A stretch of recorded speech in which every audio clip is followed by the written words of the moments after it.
Have you ever wondered why you bring a dying tree into your warm house?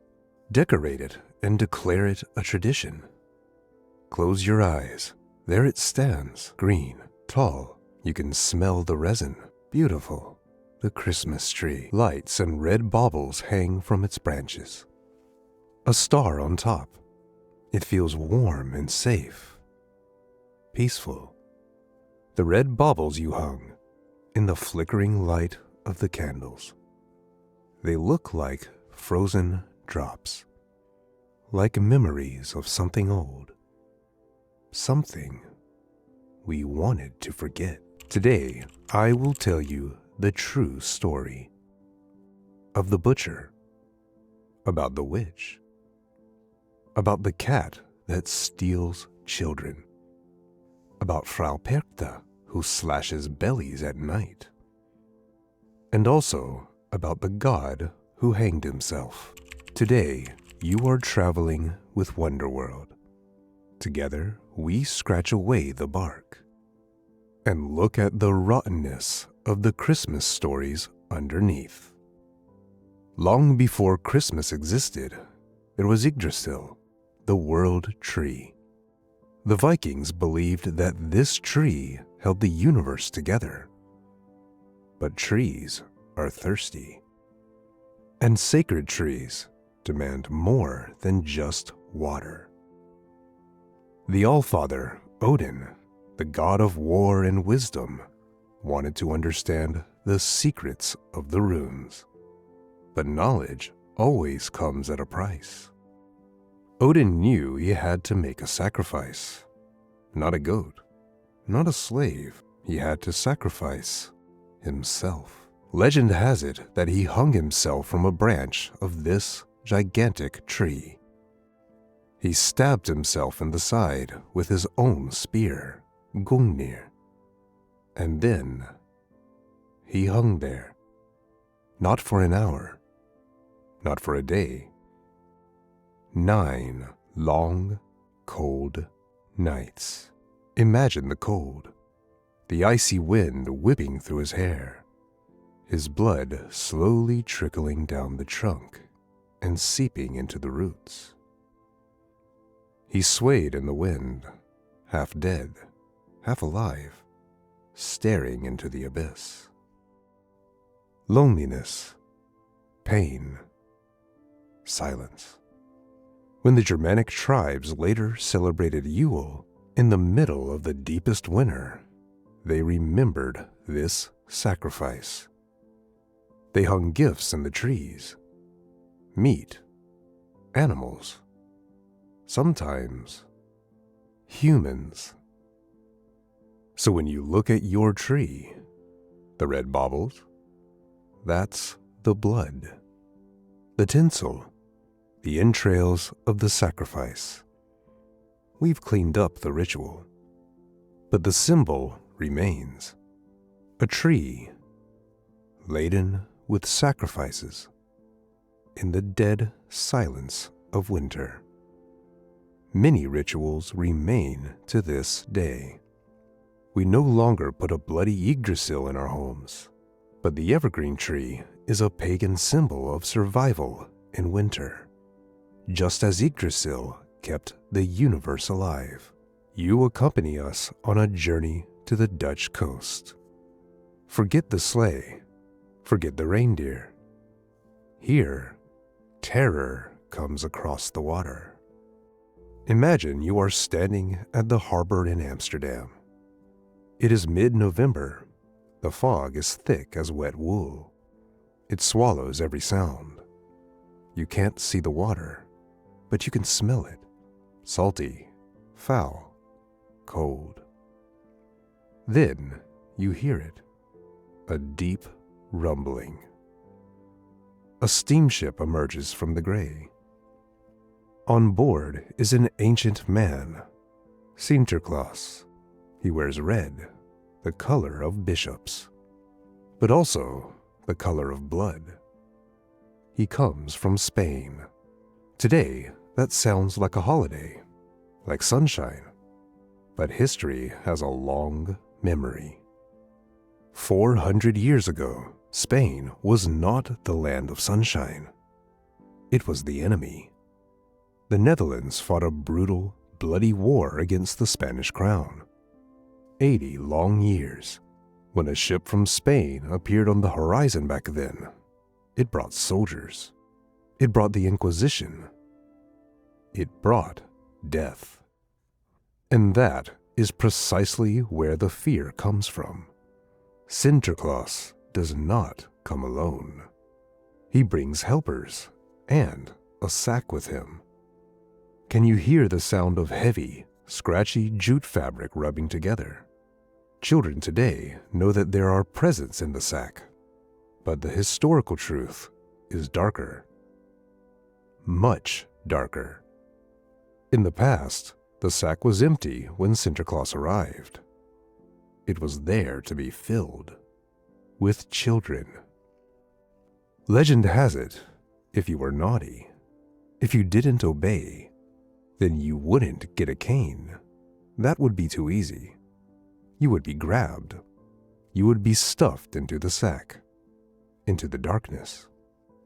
And then you would be taken away to Spain. This was no trip. It was a threat of deportation.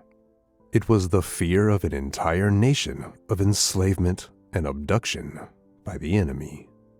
Imagine lying in that sack. The ship sets sail. You feel the rocking of the waves, the cold of the North Sea, and you know you will never see your parents again. But if you're lucky and he doesn't take you away, then he comes to your house at night. He rides on a white horse. A white horse. In the middle of the night. Over the wet, slippery roof tiles. Click, clack, click, clack. Why does a bishop ride a white horse over rooftops?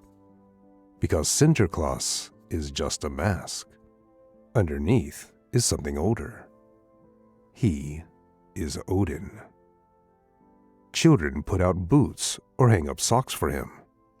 Germanic children filled the boots with straw and carrots for Odin's horse. Odin exchanged the food for gifts and sweets. The one-eyed god rode through the sky in winter on his 8-legged horse, Sleipnir. He led the wild hunt, an army of ghosts and dead souls storming through the winter night. The black helpers of Sinterklaas? Originally, they were not humans. They were black ravens, Odin's spies. Or they were demons, blackened by the fires of hell. So if you hear something on the roof tonight, it might be the old god collecting the souls of the dead. Pull up the covers and pray that he rides past your chimney. In the historical context of the 80 Years' War, 1568 to 1648, the Netherlands fought for its independence from the Spanish Habsburgs. The fear of the Spanish was deeply ingrained in the collective memory. The threat of being taken to Spain was a very real warfare for children at that time. Sinterklaas's rod was not originally a stick, but a bundle of birch twigs, as used by chimney sweeps at the time. Those who clean chimneys get black. This is where the connection to the black helpers comes from. It was a symbol of purification or punishment. When it comes to Odin and Sleipnir, historians agree that Sinterklaas has taken on many of Odin's attributes, such as the white beard, the cloak, riding through the air or over rooftops, the book or omniscience about good and evil. We travel south to the heart of Christianity, Rome, the Vatican.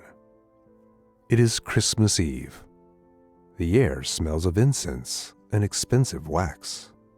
You are standing in St. Peter's Square. Everything is in order. Everything is holy. The Pope gives his blessing, Urbi et Orbi. But close your eyes. Can you hear that?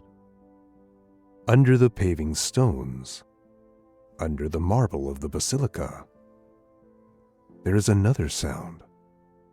Not praying, but screaming. We turn back time 2,000 years. In this very place, they did not celebrate the birth of a child. They celebrated Saturnalia, the festival of Saturn, the god who devoured his own children. It was a week of lawlessness. From the 17th to the 23rd of December, the world was turned upside down. There was no peace. There was chaos. Slaves became masters. Masters served their slaves. Laws were suspended. Gambling was compulsory. A king was chosen, the Saturnalicus Princeps, the king of chaos. He could command whatever he wanted. Take your clothes off, dance naked in the snow, drink until you pass out. And everyone had to obey. It was a week of madness. A week in which social order was destroyed so that the light could return. The church hated this festival. They called it the work of the devil, but they couldn't stop it. The Romans loved their chaos too much. So the early Christians did the only thing that worked. If you can't kill the festival, steal it. Do you know why we celebrate Christmas on the 25th of December? It's not in the Bible.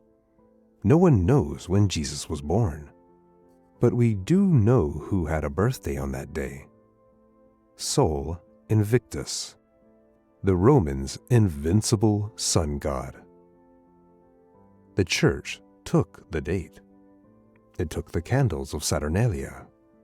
It took the gifts. And it put a new name on it, like a mask. Instead of Lo Saturnalia, they now shouted Gloria in excelsis Deo. But when you walk through Rome today, on the 5th of January, the last night of the 12 days, the old ways break through again. They could rename the gods, but they couldn't drive away the spirits. In Italy, it's not Father Christmas who brings the presents. It is a woman, an old woman with a crooked nose. La Befana. She flies on a broomstick through the soot of the chimney. The church says she is looking for the baby Jesus, but we know better. She is older than Jesus. She is Strenia, the goddess of the new year. Or she is Hecate, the goddess of witches and crossroads. She is the last remnant of paganism that refused to die. In the middle of Catholic Italy, right under the Pope's nose, the children are not waiting for a saint. They are waiting for the witch. The festival of Saturnalia honors the god Saturn. In mythology, Saturn was afraid that his children would overthrow him, so he ate them all shortly after they were born.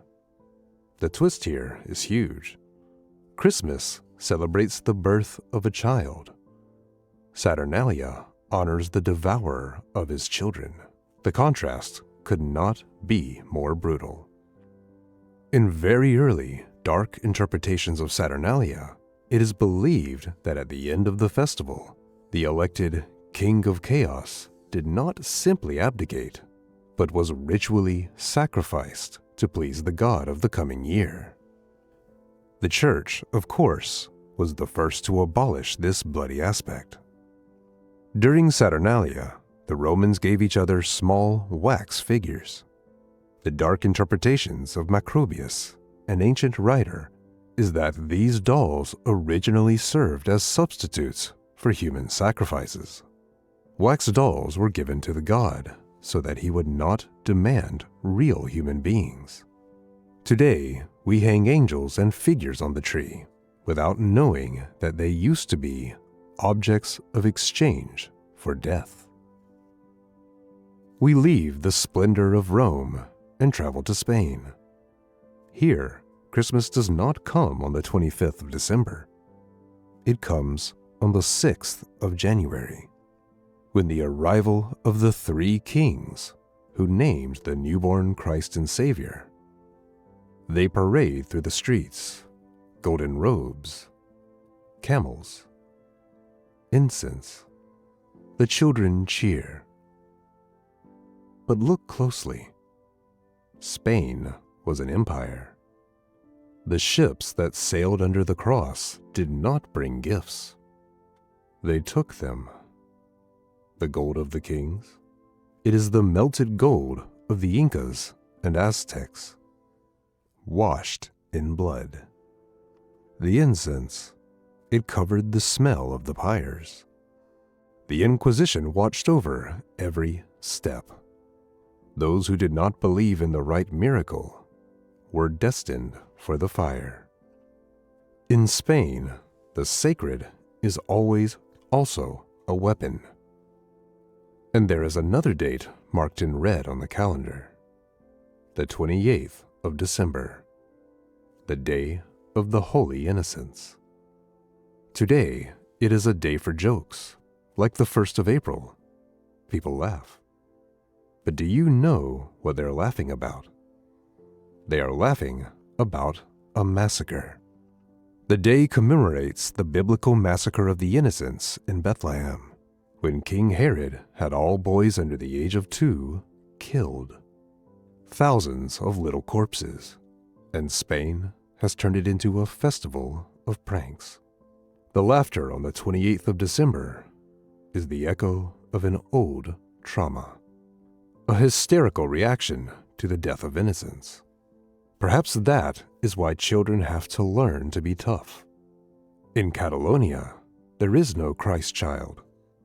There is the Tio de Nadal, a log with a face painted on it and a red cap. For weeks, the children feed it with fruits, with nuts. They cover it so it doesn't get cold. They care for it like a pet. But on Christmas Eve, everything changes. The children take sticks and they beat him. They sing a song. Poop, Theo. Poop nuts in Tehran. If you don't poop well, we'll beat you with a stick. It is a ritual of pure violence. You feed something, you love it, and then you beat it until it gives you what you want. The gift is not a blessing. It is forced, beaten out of the bowels of the wood. And if you think that's bizarre, then look into the manger. Mary, Joseph, the baby Jesus, the shepherds. Everything is holy. Everything is perfect, but there, hidden behind a bush, in the shadow of the stable, a man is squatting, his trousers down. The shitter. In the midst of Christianity's most sacred moment, a farmer is relieving himself. The church says it is a symbol of fertility. He is fertilizing the earth for the next year. But it is more than that. It is the ultimate truth. No matter how much gold the kings bring, no matter how holy the child is, we are human beings. We are dirt. The figure of the pooper has been around since the Baroque period, the 17th to 18th century. It is fascinating that the Catholic Church, which was otherwise so strict, tolerated this irreverent figure in the nativity scene. Some historians see it as a memento mori, a reminder of mortality. We come from dirt. We become dirt. We leave Spain's dark history behind us and travel on to Greece, where the Kalikantzaroi are feared, small black demons that live deep underground. All year round, they saw away at the world tree. Scratch, scratch, scratch, scratch. But during the 12 nights of Christmas, they come to the surface to break into houses. There is only one way to stop them, not with weapons, but with mathematics. They have a compulsion.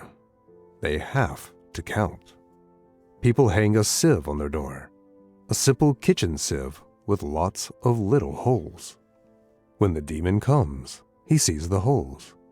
He stops. He has to count them. 1, 2. But he can't say 3. 3 is sacred, the Holy Trinity. As soon as he thinks of 3, he dies. So he starts over again. 1, 2. 1, 2. Imagine him standing there, in the cold, in front of your door, all night long, trapped in an endless loop. 1, 2. 1, 2. Until the sun rises and burns him to dust, which is carried away by the wind. Be very quiet. Then all you can hear is his counting in the wind. 1, 2, 1, 2. Now let's go where the earth is old, to the British Isles. Imagine you are standing in Salisbury Plain, Stonehenge. It is midwinter, the shortest night of the year. The sun is dying. Are you thinking of druids in white robes? Forget that. The smell that hangs in the air here is iron, copper, blood. The winter solstice was no quiet contemplation. It was a massacre. Archaeologists found the bones of thousands of animals here. Pigs, cattle, killed in a single night. The blood steams in the snow. A sacrifice to the earth, so that the sun will return. Christmas here does not begin with a birth. It begins with death. And the killing doesn't end with animals. Go further west, to Ireland. The day after Christmas, St. Stephen's Day. It grows quiet in the hedgerows. The wren boys are on the move. They hunt the king of birds, the wren. They stone him. They beat him to death. They tie his small, broken body to a pole. Like a trophy, they carry the dead bird from house to house. They sing. They laugh. They demand money. A bloody ritual to bury the misfortune of the old year. A tiny sacrifice, but a sacrifice nonetheless. Only the spirits are not so easily dispelled. In Wales and on the borders of England, something rises from the grave. Do you hear the clattering at the window? Clack, clack, clack. It is Mary Lloyd, the gray mare, a real horse's skull, pale as the moon, impaled on a stake with a white cloak. The eye sockets are empty and black. The jaw snaps at you. She wants to come in. She wants to come into your warm house. Clack, clack. And what do you do to protect yourself? You go to the fireplace. You hang up your socks. Do you think that helps? Your ancestors knew better. They filled their boots with straw, not for Father Christmas, but for Sleipnir, Odin's 8-legged ghost horse. The food in the boot was not a gift. It was a bribe. Take the lining, spare my house. We have forgotten the fear, but we still hang up our socks. We climb higher into the Alps. Here, winter is not a guest. It is the ruler. On the 5th and 6th of December, St. Nicholas comes, a holy man, but he does not come alone. Behind him, in the shadows of the torches, something else runs. Something that stinks of wet fur and sulfur. Krampus. Not a funny helper, but a demon. He wears heavy, rusty chains, symbols of his bondage to hell, which he rattles to warn you. He has horns, goat skin, and a rod made of birch twigs. While St. Nicholas asks if you've been good, Krampus doesn't ask. He storms towards you. He is physical violence. He hits you. He stuffs naughty children into a sack. Some legends say he takes them to his cave and eats them, or he drowns them in the moor. In the Alpine countries, the fear of the 6th of December is real. The pain of the rod is real. But when Krampus leaves, the real horror begins. The Rauchnachte, the 12 dead days between Christmas and the 6th of January. Time stands still. The gate to the spirit world is wide open. You must not hang out laundry. Why? Because the spirits could get caught in it. Or worse, because the white laundry will become the shroud for someone in the house. And on these nights, she roams. The Schnabelpercht, the Bechta, Frau Perchta. She is not a witch. She is an ancient goddess. She checks whether you have been diligent, whether your house is clean, whether you have fasted. She has 2 faces. One is as beautiful as snow. The other is a grimace of death. Woe betide you if she finds disorder, or if you have worked on the wrong day. Her punishment is worse. She comes to your bed when you are asleep. She pulls out a long knife. She slits your stomach open. She rips out your intestines. And so that you don't remain empty, she fills you up again. With straw, with stones, with rubbish. Then she sews you back up, with an iron chain as thread. You never wake up again. You are just a shell. That is the message of the Alps. Order is survival. Chaos is death. Many people confuse Krampus and Perchten. Krampus comes before Christmas and accompanies St. Nicholas. He punishes naughty children. The Perchten come after Christmas during the Rauchnachte. They drive away winter and punish the lazy. Both are loud, wear bells and fur masks to scare away the demons of winter. There are Schönperchten, who bring good luck, and Scherperchten, who bring misfortune but also drive away evil. The masks of the Schierperchten are often true works of horror, with multiple faces, real animal horns, and teeth. In some regions, a bowl of porridge, called Perchtenmilch, is placed outside for Frau Perchta during the Rauchnachte. If she is not fed, the same rule applies here. Her belly will be slit open. It is the same motif as the Sinterklaas, or the stockings in England, offerings to ward off violence. For centuries, the Catholic Church tried to ban these customs because they are clearly pagan. Perchta is probably a version of the Germanic goddess Frigg, or Hole. But the people in the mountains did not let their monsters be taken away. The fear of nature was greater than the fear of the priest.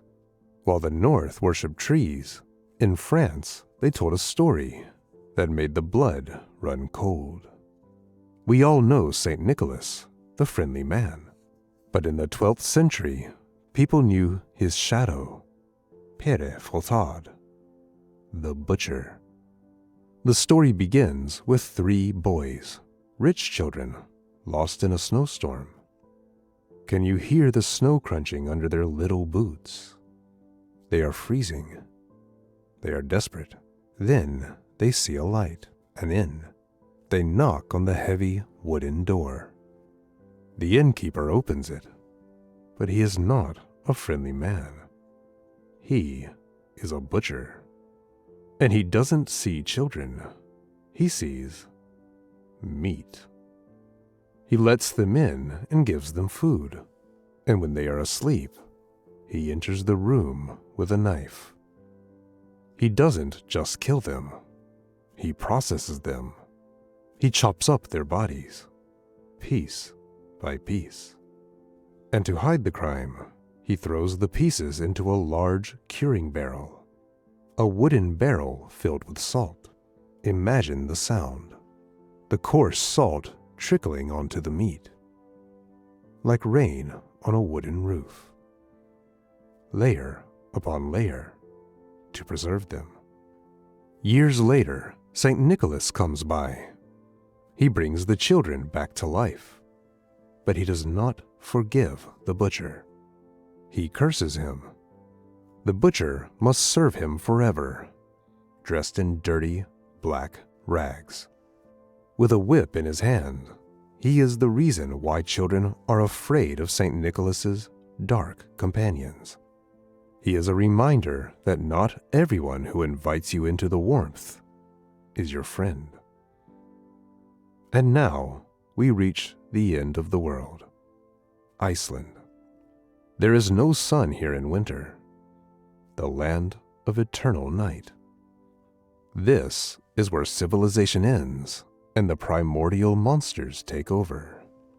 You are alone in a hut made of peat and stone. Outside, the blizzard rages, but the wind is not the only thing howling. From the lava caves in the mountains, a family descends. They are not saints. They are not trolls.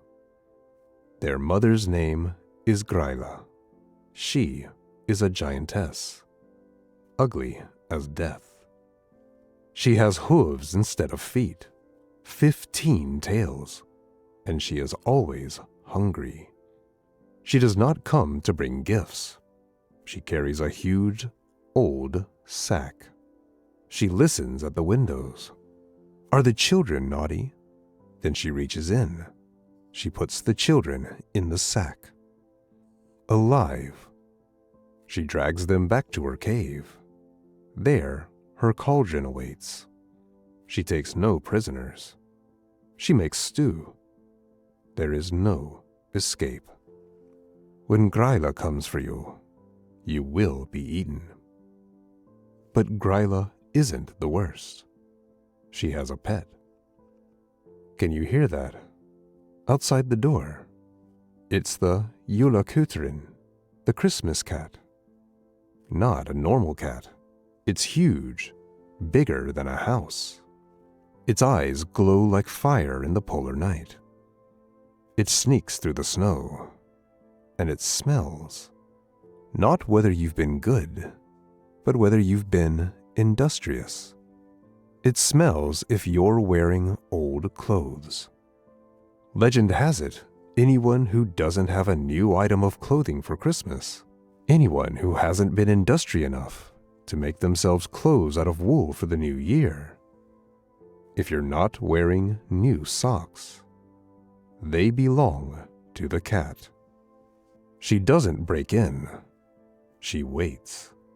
And if you get lost in the snow, she'll eat you.